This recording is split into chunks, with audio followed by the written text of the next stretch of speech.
ازيكم يا بنات؟ عاملين ايه؟ يا رب تكونوا بألف خير وألف صحة. انا معاكم لولو من قناة لولو لايف ستايل، والنهارده بنتكلم على سلسلة بيتي مامي لأول مرة. النهارده احنا كبرنا وبقينا 6 شهور. عدينا الفترة بتاعة ال3 شهور الأولانيين. خلصنا المغص هدي، الدنيا بقت أحسن معانا. هنبتدي في مرحلة من 3 شهور ل6 شهور. المرحلة دي مرحلة لذيذة، بيبتدي ابنك يتعرف عليكي، يبقى ليه شقاوة وليه حاجات، يبتدي يضحكلك، يبتدي يعرفك. مرحلة حلوة جدا. انا في المرحلة دي عملت ايه؟ هنقول لكم خبرتي الصغيرة قوي قوي قوي، واقول لكم انا فيها عملت ايه. اولا انا برضو كنت ستيل لسه ان انا معتمدة على اللبن، ما بغيرش اي حاجة غير هو اللبن. اللبن ايه؟ اللبن طبعا انا برضع صناعي، فكان اللبن الصناعي هو الاساس عندي. بعد ما خلصنا الشهر الثالث دخلنا في الشهر الرابع، عديت نص الشهر الرابع ابتديت ااكل. يعني ايه ااكل؟ ما اكلتش اللي هو الاكل لا، يعني مثلا بجيب حته موزه صغننه جدا واهرسها له قوي، وابتدي اديها له، واخفها بشويه ميه وابتدي اديها له، اشوف هو تقبله ليها ايه. بشوف هل هتعمل حساسيه ولا لا، هل هيحبها ولا مش هيحبها. برضه هكذا ابتديت مثلا اديله برتقانه، اديله استفندي، اديله كوسه، اديله حاجات ما تتعداش، يعني معلقه كبيره مثلا هي دي اللي انا اعملها، وابتدي اطعمه، اوريله في حاجات تانية غير اللبن ليها طعم. ده اللي انا ابتديت اعمله. عرفت ابني عنده حساسيه من ايه وما عندوش حساسيه من ايه، وابتديت ادي حاجات صغيره بس ستيل ان احنا معتمدين اعتماد اساسي على اللبن، مفيش حاجه تانية غيره. قعدنا كده الشهر الرابع كله، الشهر الخامس كله، ابتدينا من الشهر السادس بقى نأكل، يعني يبقى فيه اعتماد على الأكل. الشهر السادس ابتديناه أول حاجة يعني تقريبا من أول ما ابتدينا السادس، أول حاجة ابتدينا نلجأ لها جربنا السريلاك كوجبة. السريلاك القمح أول حاجة أنا جربته قبل ما نكمل ال6 شهور بالظبط. فعمل ابني نقط كده حمرا في رقبته، وكانت النقط دي افتكرتها ان هو مثلا جاله الجديري او جاله حاجه، واترعبت وخفت. رحت له الدكتور قال لي ده حساسيه لمجرد ان انت بتبتدي دخلتي له الاكل، وخاصه القمح، عشان القمح فيه ماده معينه انت ابتديتي قبل ما يكمل ال6 شهور. فعملت له الحبوب دي راحت سابت مكانها اثر نقط بيضه كده، راحت برضو مفيش اي حاجه، ما فرقتش اي حاجه خالص. ما تتخضيش لو حصل حاجه زي كده. وكنت بحس ان هي زي ما تكون حبايه بس جواها ميه، فده اللي قلقني وده اللي خوفني. طلعت ان هي ما فيهاش اي حاجه وحساسيه عاديه من الاكل، فما تقلقوش، في حساسيه بتيجي للبيبيهات لما بتبتدي تدخلي لهم اكل. بالنسبه بقى كملنا ال6 شهور الحمد لله وخلصناهم او جينا في نص السادس كده، ما كنتش برضو لسه خلصت السادس، وابتدينا خلاص ان انا بدي وجبات اكل. ايه الاكل بقى اللي انا كنت بديه؟ اول حاجه لازم طبعا اللبن يفضل ماشي زي ما هو. تاني حاجه ابتديت في الاول من نص السادس دخلت زي ما قلت لكم القمح اللي هو السريلاك قمح بس، ما دخلتش اي حاجه تاني غير هو ده من انواع السريلاك ده بس. ده من اول ما دخلنا في الشهر السادس عدينا نصه بس ابتدينا ندخل القمح، وعملنا اللبن عادي زي ما هو لازم يفضل ماشي. اللبن لازم الصبح، الرضعه بتاعت الصبح كنت بديها اساسي لبن، والرضعه بتاعت بالليل اساسي لبن، ما فيهاش اي حاجه تانية. كنت بعمل السريلاك الاول ما تقبلش ان هو ياكل السريلاك كده معمول في الطبق. بقيت اعمل ايه؟ اجي مثلا في الرضعه بتاعته جبت ببرونه حلمتها اكبر شويه عشان تقدر تخرج له السريلاك، لان بيبقى ليه قوام شويه عن اللبن. وابتديت احط مثلا معلقتين 3 سريلاك في الببرونه بتاعت اللبن بتاعته، وارضعهم له وهو يعني وهو بيشربهم بياخد معاها السريلاك.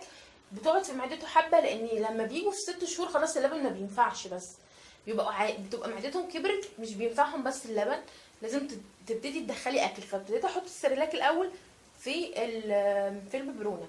ابتديت ادخل ايه؟ ابتديت ادخل الفاكهه. هو عندي انا البيبي بتاعي مايل للفاكهه اكتر. ابتديت مثلا اعصر البرتقال واحطه له في ببرونه. ابتديت مثلا الاستفندي اشيله منه البذر وبرده اعصره. وبعدين ابتديت اقرا ان هو لازم يبتدي يتعلم يبلع، يبتدي يتعلم ان هو يشد ببقه. فابتديت اعمل ايه، اشيل من اليوستفندي البذر بتاعتها بس، واديله الفص كده وانا ابقى ماسكاه بايدي وهو يقعد يمصه لحد ما يخلصه. مش بسيبه يخلصه يعني ياكله كله، لا، لحد ما الميه اللي فيه تخلص. وبعدين طبعا الباقي بروح رمياه. وهكذا برضو في البرتقان وفي الموز، ابتديت اهرس الموز بس ما اخليهوش سايل قوي، اخليه حتت عشان يبتدي يتعود يبلع ويتعلم ان هو يبلع. فده كان بالنسبه للفاكهه وللخضار.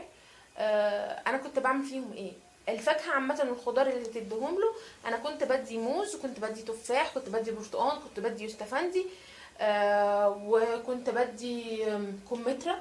جربت معاه كمثرية واحدة يعني، كلها ما قالش لا. بالنسبة للخضار بقى، جربت الكوسة والجزر والبطاطا، البطاطا اللي هي البطاطا بتاعتنا، البطاطا الحلوة، اللي هي بيبقى مش عارفة في الدول العربية هي برضو بطاطا ولا بتتقال بطاطس حلوة، مش فاكرة يعني. انا فاكرة ان انا شفت مرة حد بيقول بطاطس حلوة، قلت له يعني ايه بطاطس حلوة؟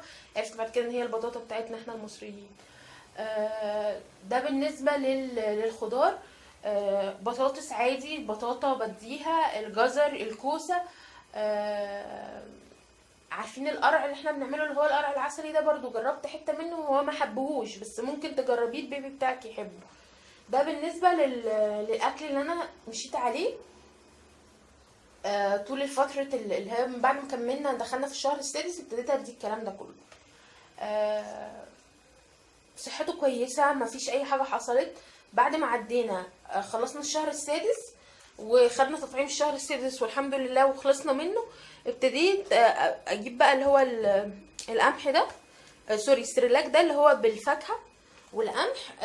السريلاك اللي هو ده الاولاني ده كان لازم اصلا تعمليه بلبن، فكان طعمه ده اللي هو القمح ده كان طعمه باللبن زي ما قلت لكم كده رخم ومش حلو، وهو ما حبهوش، ما كانش بيتاخد غير وهو في الرضعه كده زي ما قلت لكم، لازم في الببرونه. بس بصراحه اللي هو القمح ده مع الفاكهه لا حبه، واكلوا وبياكلوا كده عادي يعني. بعمله له لان ده بيتعمل بميه بس، يعني هو في مكتوب فاكهه وقمح ومع الحليب، ففي اوريدي في حليب فما فيش مشكله فيه. ابتديت اعمله بميه، وكان طعمه بصراحه كويس وهو ابتدى ياكل. ده بالنسبه للاكل. من اول لما بتبتدي تاكلي، انا ابتديت زي ما قلت لكم دخلت الاكل من ال4 شهور مش من ال6 شهور. لا، مع ال6 شهور بقينا في وجبات كامله بناخدها. تقدري برضو تديله، يعني هقول لكم نماذج على فطار وغدا وعشاء. تقدري مثلا في الفطار انا ممكن اديله صفارة البيضة، اديله حته جبنه نستو، اديله ممكن السريلاك ده ساعات بعمله، فاكهه، تديله فاكهه، اي حاجه يعني. انا دخلت البيض والجبنه، بناكل عادي بيض وجبنه مفيش فيهم مشكله وما عملناش اي حاجه. وممكن تعملي فاكهه مهروسه، ممكن تدي السريلاك. ده بالنسبه للفطار. بالنسبه بقى للغدا ممكن ادي رز. هو دلوقتي احنا بناخد رز وبناخد مكرونه عادي، الرز الابيض، مكرونه عادي، ممكن مكرونه بالصلصه مفيش مشكله بناكلهم. الفراخ، الارانب، السمك، الحاجات دي برضو بياكلها. ده نماذج للغدا. انت ممكن تعملي له حبه رز صغيرين ومعاهم حته فرخه، الفرخه ممكن تفرميها او تقطعيها حتت صغيره وتاكليهم له. كويسه جدا، ما بتعملوهمش اي مشكله او اي حاجه خالص. حلوه بصراحه، ممكن تجربوها. بالنسبه للغدا، ان احنا كنت زي ما قلت لكم كده بعمل الرز او المكرونه واقطع الفراخ حتت صغيره، او ممكن تقطعيها بالسكينه او تفرميها في الكبه لو هو. بس انا بصراحه ما عملتهاش في الكبه قبل كده، انا بعملها دايما بالسكينه وبقطعها بايدي حتت صغيره قوي. وممكن تعملي شوربه لسان عصفور وتحطي فيها الفراخ هياكلها. شوربه خضار وتهرسي الخضار شويه برضو هياكلوا، او تسوي الخضار قوي قوي هياكلوا. كل دي نماذج للغدا تقدري تعمليها. بالنسبه للعشاء ممكن بقى بناخد فاكهه مهروسه، وناخد ممكن سريلاك. وطبعا لما باجي انيمه لازم بديله رضعه لبن كامله، والصبح خالص قبل الفطار ده لازم الصبح خالص اول لما يصحى رضعه لبن كامله. وفي نص النهار لما بيجي ياخد اي ناب او اي قيلوله ليه، بحاول ان انا اديله برضو لبن ولو حبه صغيرين، لان برضو ما نقدرش نستغنى عن اللبن. وده كان فيديو النهارده عن البيبي وتغذيته من اول 6 شهور. هعمل لكم فيديو جاي ان شاء الله ايه بقى الحركات والتطور الحركي اللي هو بيعمله من اول تقريبا ال3 شهور هيعمل ايه، او من اول الشهر الرابع. استنوني في فيديو جاي، ما تنسوش تعملوا شير ولايك وسبسكرايب، واي حاجه سيبوها لي تحت في الكومنتات، والسلام عليكم.